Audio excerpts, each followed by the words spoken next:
Mesdames et messieurs, merci de faire confiance au journal de la ville et tout de suite les sommaires. Commission mixte permanente entre la République démocratique du Congo et le Rwanda. En Luanda, Angola, Kinshasa et Kigali ont opté pour la fin des hostilités et le retrait immédiat du M23 de la partie est de la RDC. C'est ce qui ressort du communiqué signé par le ministère des Affaires étrangères de la RDC, représenté par Christophe Lutundula, et le ministère des Affaires étrangères du Rwanda, représenté par Vincent Biruta. Bonne nouvelle pour les 372 900 enseignants des écoles primaires de la République démocratique du Congo. Leur prime de gratuité est réajustée à hauteur de 67% dès la paie du mois de juillet 2022. Et c'est sur instruction du chef de l'État, Félix Antoine Tshisekedi, donné au ministre de l'EPST. Port du casque obligatoire, pas d'accès à la Gombe, interdiction de suivre les cortèges du chef de l'État sont là de nouvelles mesures prises contre les motocyclistes de Kinshasa par le gouvernement provincial au cours d'une réunion tenue ce vendredi entre le gouverneur de la ville, les responsables des conducteurs mototaxis en présence du commissaire divisionnaire adjoint de la police nationale congolaise et du ministre provincial en charge des transports. C'est tout pour les sommaires, mesdames et messieurs. Encore une fois, bienvenue dans ce journal.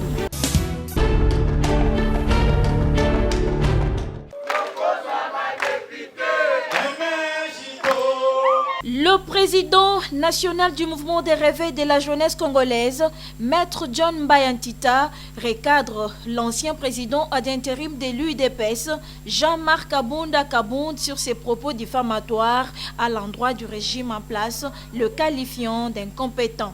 Pour le président du MRJCO, Jean-Marc Kabunda Kabound est un fils prodigue à mal de positionnement politique. Ses propos sont mensongers, revanchards et haineux, a déclaré Maître John Bayantita devant la presse ce jeudi 22 juillet 2022. Le MRJCO condamne et rejette en bloc les propos mensongers, revanchards et haineux tenus par Jean-Marc Kabundi Wakabundi, ex-président AI de l'UDPS et ancien président, vice-président de l'Assemblée nationale, dont le comportement brutal et l'abus de pouvoir ne sont pas à démontrer.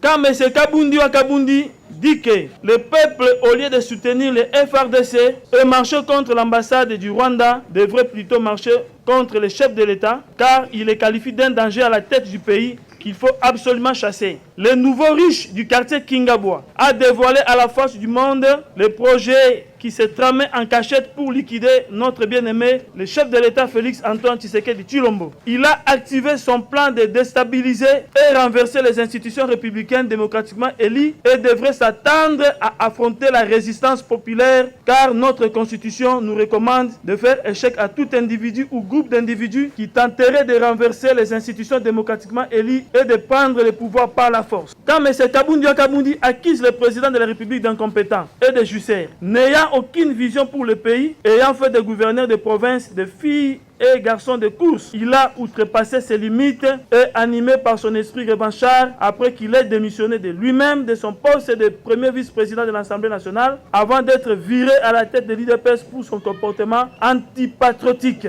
Qui ignore que M. Kabundi Wakabundi était devenu le premier jussaire du régime se tapant des maisons de luxe pour égaler les Mobutistes et les Kabylistes qui ont pillé le pays pendant 50 ans, pendant que le chef de l'État, notre bien-aimé, son Excellence Félix Antoine Tshisekedi, est locataire à la Cité de l'Union africaine. John Bayantita, président du mouvement des réveils de la jeunesse congolaise, appelle le peuple congolais de continuer à faire confiance au président de la République qui a une vision claire pour le pays et candidat président en 2023.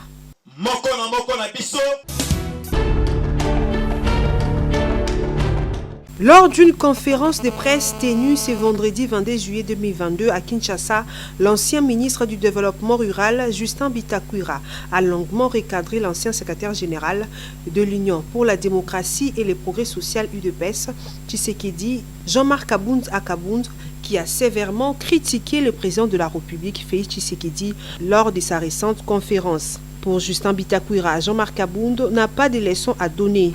Si un salaire d'un premier vice-président de l'Assemblée nationale peut donner à Kabound tout ce qu'il a eu en 2 ans, j'ai dit que c'est faux. 80%, ça doit être venu d'autres cieux, ce n'est pas de l'argent légal. Y a-t-il plus jouisseur que Kabound? Donc, si on peut parler des jouissances du régime du président Félix Tshisekedi, le premier jouisseur, c'est Kabound, a déclaré Justin Bitakwira.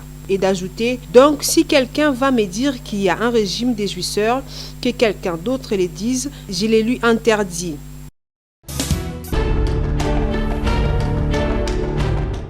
Habillés en tenue noire, voilées la tête en fleurs blancs, ces femmes des organisations féminines, membres de la force vive, veulent voir le départ de la MONUSCO dans les 48 heures, vu qu'elle n'a pas su contribuer à la restauration de la paix.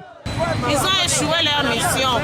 Ça veut dire qu'ils ont dit, premièrement, qu'ils ne reconnaissent pas avoir vu des Rwandais sur le sol congolais, d'où ils ont un problème d'œil qui partent à l'hôpital.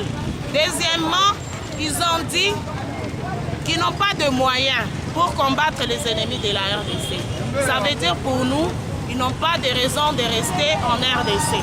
Scandale des chansons hostiles contre la mission des en RDC à travers la marche qui est allée du rond-point Signars jusqu'au quartier général de la MONUSCO.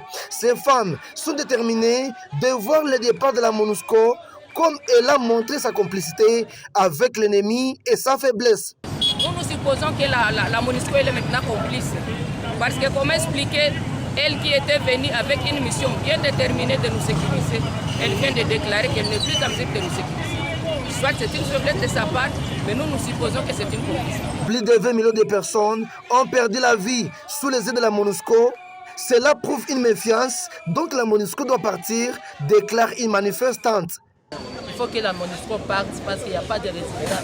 C'est nous, peuple congolais, qui continuons à souffrir. C'est nous les femmes, surtout nous les femmes qui continuons à être violées sur place dans des zones de combat et à être maltraitées. Nos enfants meurent chaque jour, nos frères de ces meurent au front et la MONUSCO est là sans rien faire. Devant la porte de la MONUSCO, ces femmes ont fait un sit-in avec leur mémorandum qui n'a pas été reçu par le chef du bureau de la MONUSCO Goma. C'est ainsi qu'elles ont promis de poursuivre leurs actions vu la méfiance de la MONUSCO à leur égard.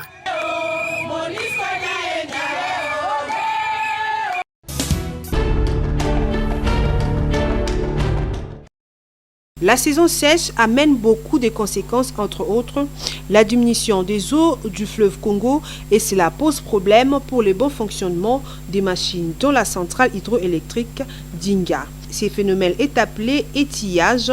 Bob Mbomolona, conseiller en communication du DG de la SNEL, explique. Nous avons, par exemple, à notre parc de production d'Inga, nous avons Inga 1 et Inga 2.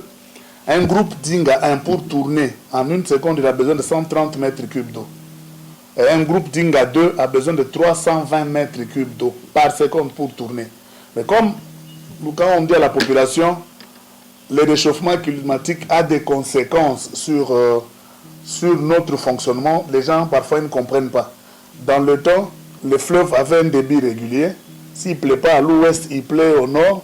Mais maintenant, il pleut ni au nord ni à l'ouest et nous avons une diminution considérable d'eau. Et comme nos groupes ne tournent qu'avec l'eau, maintenant là, comme il y a diminution de la quantité d'eau pour le faire tourner tout ce que nous avons comme groupe à Inga, c'est pourquoi nous parlons de l'étillage. Donc cette diminution sévère d'eau là nous empêche de tourner à nos groupes à 100%. Ce qui fait que si ça continue, surtout pendant cette période, la population va avoir encore une perturbation importante dans la fourniture de l'énergie électrique. C'est-à-dire que nous serons obligés d'arrêter certains groupes si ça continue. Mais que la population sache que c'est une période très compliquée. Ce n'est pas dû au fait de la SNEL. L'étiage, c'est un phénomène naturel parce que c'est lié à nos 2 saisons que nous avons. La Société nationale d'électricité rassure à toute la population de la RDC que ses techniciens sont à pied d'œuvre afin de bien servir sa clientèle.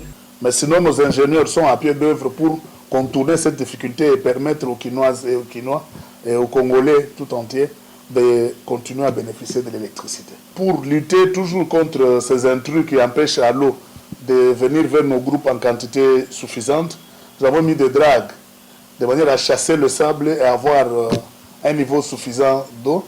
Et puis nous demandons à la population, en fait, il faut que la population comprenne que tout ce qui jette comme débris, comme déchets, comme saleté sur le fleuve, le terminus, c'est toujours à Inga, parce que là où nous tirons l'eau, il y a une forte pente qui fait que toute la saleté va vers nos machines, et de fois nous avons des problèmes pour faire tourner nos groupes à cause de cette saleté. Mais nous voulons attirer l'attention de notre clientèle sur le fait que pendant cette période, comme avec tout ce qu'il y a comme changement sur notre environnement, on va avoir une perturbation, mais la SNEL est en train de tout mettre en œuvre pour qu'on ne puisse pas souffrir davantage et que la population soit servie.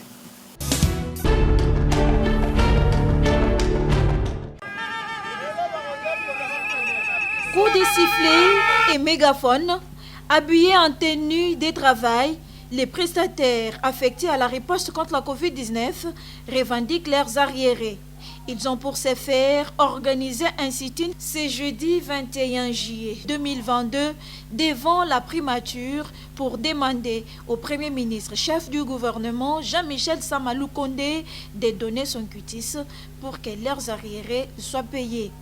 Plus de 10 mois se sont écoulés que les prestataires à la riposte contre la Covid-19 n'ont pas touché leur salaire et pourtant une lettre écrite par le secrétariat technique du comité multisectoriel de riposte contre la Covid-19 était adressée au Premier ministre, chef du gouvernement. Depuis le 21 juin 2022, s'inquiètent les prestataires. Nous sommes la base des prestataires affectés à la riposte contre la Covid-19. Notre lettre a été déjà écrite à partir du secrétariat technique chargé de la riposte. La lettre a été déjà déposée ici à la primature depuis le 21 juin de cette année ici. Depuis le 21 juin jusqu'à aujourd'hui, nous attendons la signature du Premier ministre pour qu'il puisse libérer, qu'il puisse donner son quitus, afin que le budget puisse programmer notre pays de 8 mois, afin que les finances puissent libérer l'argent. C'est depuis le 21 juin. Nous avons constitué une délégation de 5-6 personnes. À maintes reprises, on a fait des tours ici à la primature. On ne nous recevait pas. C'est ainsi que la base s'est décidée aujourd'hui pour venir afin qu'on puisse nous libérer. Que le Premier ministre signe la lettre, qu'on nous paye nos arriérés. Nous totalisons bientôt 10 mois d'un paiement. Nous sommes tous soignés qui sont malades de Covid. Nous sommes Covid, nous sommes tous soignés malades. Biso moto tamboli na Kinshasa ngonga bakonzi bavandi na ndako na ba ordinateur ba travail ba sala ba vidéo conférence biso to tambola to tiki ba famille na biso toza exposé mais lelo tozo comprendre te bande ko ngai population président de la république to comprendre te bato basali mosala ya épidémie o abenyango urgence sanitaire. Au cas où leurs arriérés des prestations ne sont pas payés, les prestataires affectés à la riposte contre la Covid-19 vont sécher de soigner les personnes positives à la Covid-19, promettent-ils.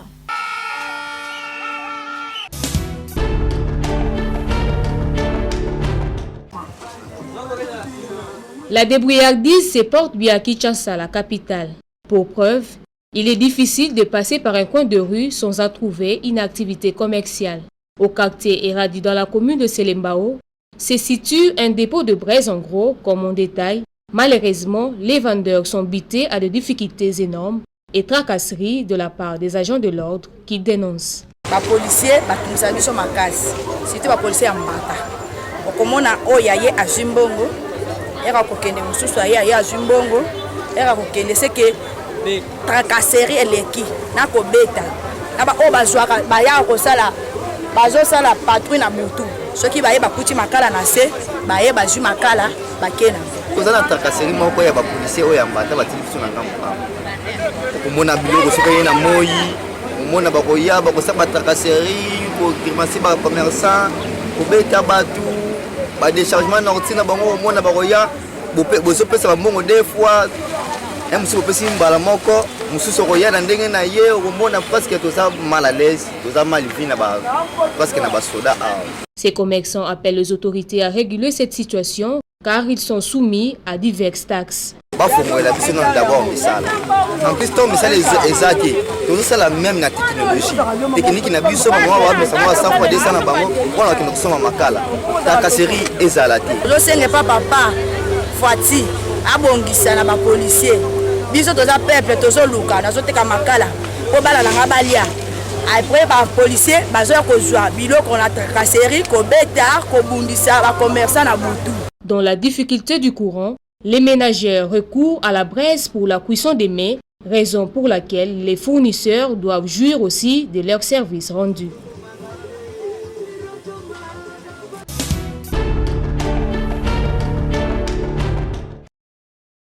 L'Internet et les réseaux sociaux sont des outils qui facilitent la transmission de manière rapide des informations, servent aussi à retrouver les personnes et les partages d'un certain nombre d'informations. Mais son utilisation est quelquefois à la base de la dépravation de mœurs, surtout pour les adolescents. Certaines personnes essayent de mal servir les réseaux sociaux. Comme nous voyons, il y a certaines personnes qui exposent qui prennent des vies des gens exposés sur Facebook et tout ça. Il y a, comment dire, les gens qui essayent plus disons comment, mal utiliser ces WhatsApp quoi. Le Facebook utilise ça mal. Vous voyez, il y a même des insultes sur les chefs de l'État et de exposition, comme j'ai dit, exposer les vies des gens et tout ça. Et maintenant aussi, les jeunes aujourd'hui se trouvent plus pour chercher des copains, copines et tout ça dans le WhatsApp. Et pourtant, ce n'est pas ça l'utilisation normalement que nous devons normalement utiliser. Ce qui est négatif, surtout pour les adolescents, c'est une cause de distraction quoi. Parce que pour la plupart ils sont aux études, mais vous les voyez, ils sont tout le temps là-dedans. Ils n'ont pas vraiment le temps de se concentrer sur leur note de cours, peut-être sur autre chose, peut-être au niveau de la maison, pour peut-être prêter main forte aux parents. Parfois, quand on a besoin d'eux, ils sont toujours absents, ils sont toujours en train de chatter. C'est en fait ça ce qui est négatif. Et puis, un autre point négatif, que je dirais beaucoup plus négatif, c'est le contenu. Quel est le contenu? Parfois, il y a des contenus qui portent atteinte aux mœurs.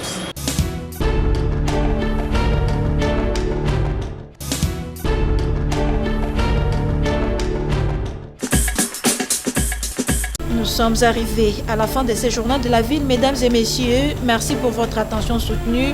Le prochain rendez-vous est fixé pour ce samedi avec le même plaisir.